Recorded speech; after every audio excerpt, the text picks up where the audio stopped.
Hello అండి. Welcome to my channel Z Telugu tips. ఇవాల్టి మన రెసిపీ బేకరీ స్టైల్‌లో స్పాంజ్ కేక్‌ని పక్కా కొలతలతో ఎలా చేసుకోవాలో చెప్పబోతున్నాను. మీరు కూడా వీడియోనైతే స్కిప్ చేయకుండా చూడండి. చాలా టేస్టీగా ఉంటుంది. ఎటువంటి హ్యాండ్ బ్లెండర్స్ యూజ్ చేయకుండా ఈజీగా చేయవచ్చు. ఇక్కడ మనం బీటర్‌కి బదులుగా మిక్సీ జార్‌ని యూజ్ చేసి చేస్తున్నాం. చాలా స్పాంజీగా వస్తుంది కేక్ అనేది. అలాగే ఎవరైతే నా ఛానల్‌ని చూస్తూ ఇంకా సబ్స్క్రైబ్ చేసుకోలేదో ప్లీజ్ సబ్స్క్రైబ్ చేసుకోండి. ఇంకా లేట్ చేయకుండా మిక్సీ జార్‌ని యూజ్ చేసి ఈ స్పాంజ్ కేక్‌ని ఎలా చేసుకోవాలో చూసేద్దాం. ముందుగా ఈ స్పాంజ్ కేక్‌ని తయారు చేయడానికి కావాల్సిన ఇంగ్రీడియెంట్స్ చూద్దాం. మైదా, ఎగ్స్, షుగర్, వెన్న, వెనిలా ఎసెన్స్, అలాగే బేకింగ్ పౌడర్. ముందుగా ఒక బౌల్ తీసుకొని దానిలోకి ఈ గ్లాస్‌తో షుగర్ అనేది కొలుచుకొని పెట్టుకుంటున్నాను. ఈ గ్లాస్ ఫుల్‌గా షుగర్‌ని తీసుకున్నాను. అలాగే అదే గ్లాస్‌తో షుగర్‌ని ఏ గ్లాస్‌తో అయితే కొలిచామో అదే గ్లాస్‌తో ఎగ్స్‌ని కూడా తీసుకోవాలి. ఆ గ్లాస్‌కి సరిపడా ఎగ్స్ అనేది పగలగొట్టుకొని వేసుకోవాలి. ఇలా ఒక్కొక్క ఎగ్ పగలగొట్టుకుంటూ వేసుకోవాలి. నాకు ఈ గ్లాస్‌కి 6 ఎగ్స్ దాకా పట్టినాయి. నేనిక్కడ నాటుగుడ్లను యూజ్ చేశానండి.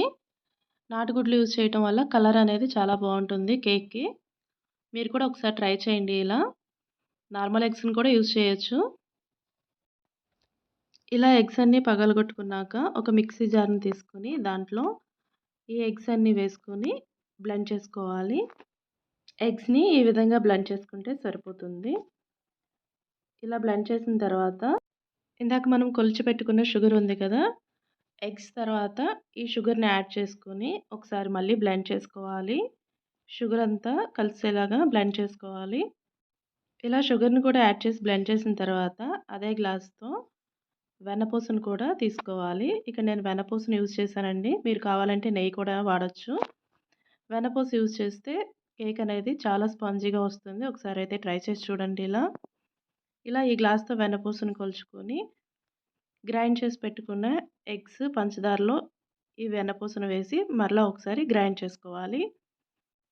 తర్వాత అదే గ్లాస్‌లో మైదాను కూడా కొలుచుకొని పెట్టుకొని అలాగే ఒక స్పూన్ బేకింగ్ పౌడర్‌ని కూడా యాడ్ చేసుకోవాలి. ఈ పిండిని జల్లించుకోవాలండి. జల్లించుకొని మనం ముందుగా గ్రైండ్ చేసి పెట్టుకున్న పంచదార, వెన్న, ఎగ్స్‌లో ఈ పిండిని కూడా కలిపి మళ్ళా ఒకసారి గ్రైండ్ చేసుకోండి. ఇలా గ్రైండ్ చేసిన తర్వాత ఒక 2, 3 డ్రాప్స్ వెనిలా ఎసెన్స్ అనేది యాడ్ చేసుకోండి. ఫ్లేవర్ అనేది చాలా బావుంటుంది. ఇష్టం లేని వాళ్ళు స్కిప్ చేయొచ్చు. ఇలా ఒక 2, 3 డ్రాప్స్ వేసుకొని ఒకసారి గ్రైండ్ చేసుకోండి. మిక్సీ పట్టి పక్కన పెట్టుకొని తర్వాత కేక్ పాన్ తీసుకొని ఇలా నెయ్యిని అప్లై చేసుకోవాలి పాన్ అంతా. నేను వీడియోలో చూపించిన విధంగా మొత్తం నెయ్యి అంతా పాన్‌కి చుట్టూ రాసుకోవాలి. నెయ్యి అప్లై చేసిన తర్వాత మైదా పిండిని కూడా కొంచెం ఇలా పాన్ అంతా అప్లై చేసుకోవాలి. ఇలా చేయటం వల్ల కేక్ అనేది అతుక్కోకుండా ఈజీగా వచ్చేస్తుంది. ఇలా చల్లుకున్న తర్వాత మొత్తం పిండంతా పాన్‌కి అప్లై అయ్యేలాగా ఇలా చేసుకోండి. ఎక్సెస్ పిండి ఏమన్నా ఉంటే తీసేసుకోండి. ఇలా చేసుకొని పక్కన పెట్టుకొని నేను ఈ కేక్‌ని ఓవెన్ యూజ్ చేసి చేస్తున్నాను. నార్మల్‌గా అయినా చేసుకోవచ్చు. అలాంటి రెసిపీ ఎవరికైనా కావాలి అంటే నాకు కమెంట్‌లో చెప్పండి. అలా కూడా చేసి చూపిస్తాను. ఇప్పుడు ఓవెన్‌ని ఆన్ చేసుకొని ప్రీహీట్ చేసుకోవాలి. ఓవెన్‌లో కన్వెన్షన్ మోడ్ ఉంటుంది కదా! దాన్ని ప్రెస్ చేసుకొని 180 డిగ్రీ దగ్గర ఆటోమేటిక్‌గా అదే తీసుకుంటుంది 180 డిగ్రీని. ఆ తర్వాత స్టార్ట్ బటన్ నొక్కితే ప్రీహీట్ అవుతుంది. ఇది హీట్ అవ్వగానే ఆటోమేటిక్‌గా స్టాప్ అయిపోతుంది. ఆ తర్వాత మనం గ్రైండ్ చేసి పెట్టుకున్న కేక్ మిక్చర్‌ని కూడా ఇలా ప్యాన్‌లో వేసుకోవాలి. ఇలా వేసుకున్నాక ప్యాన్‌ని 2, 3 టైమ్స్ బాగా ట్యాప్ చేయాలి. ఇలా చేయటం వల్ల లోపలేమన్నా ఎయిర్ బబుల్స్ ఉన్నా పోతాయి. గ్యాప్స్ రాకుండా ఉంటుంది కేక్ అనేది. ఇలా ట్యాప్ చేసుకొని పెట్టుకున్న తర్వాత ఓవెన్ అనేది ప్రీహీట్ అయిపోయి ఉంటుంది. ప్రీహీట్ అయిన తర్వాత ఇలా ఓపెన్ చేసి ఈ ప్యాన్‌ని లోపల పెట్టుకోవాలి. లోపల పెట్టుకున్న తర్వాత క్లోజ్ చేసుకొని టైం అనేది సెట్ చేసుకోవాలి ఇప్పుడు. మనకిప్పుడు ఈ కేక్ బేక్ అవ్వడానికి 25-30 మినిట్స్ అయితే సరిపోతుంది. నేను ఇలా టైంని సెట్ చేసి పెట్టుకున్నాను. ఇప్పుడు ఇది సెట్ చేసిన తర్వాత స్టార్ట్ బటన్ నొక్కితే సరిపోతుంది. ఇప్పుడు మన కేక్ రెడీ అవ్వడానికి లాస్ట్ 10 సెకండ్స్ మాత్రమే టైం ఉందండి. ఇలా 10 సెకండ్స్ కంప్లీట్ అవ్వగానే వెంటనే డోర్ ఓపెన్ చేసేసి కేక్‌ని అయితే బయటకి తీసేయాలి. లేదంటే మాడిపోతుంది. ఇలా స్టాప్ బటన్ నొక్కేసి కేక్‌ని ఈ విధంగా బయటికి తీసుకొని పెట్టుకోవాలి. ఇలా కేక్‌ని బయటికి తీసిన తర్వాత చాక్‌తో గానీ, టూత్‌పిక్‌తో గానీ ఇలా చెక్ చేయండి ఒకసారి. ఏమీ అంటుకోకపోతే బాగా బేక్ అయినట్టు. చూసారు కదండీ! అంతేనండి ఈ కేక్ ఎంత ఈజీగా చేతులకి శ్రమ లేకుండా అయిపోయింది. మిక్సీ జార్‌లో ఎంత ఫ్లఫీగా వచ్చిందో కేక్ అనేది వీడియోలో చూస్తే మీకు అర్థమవుతుంది.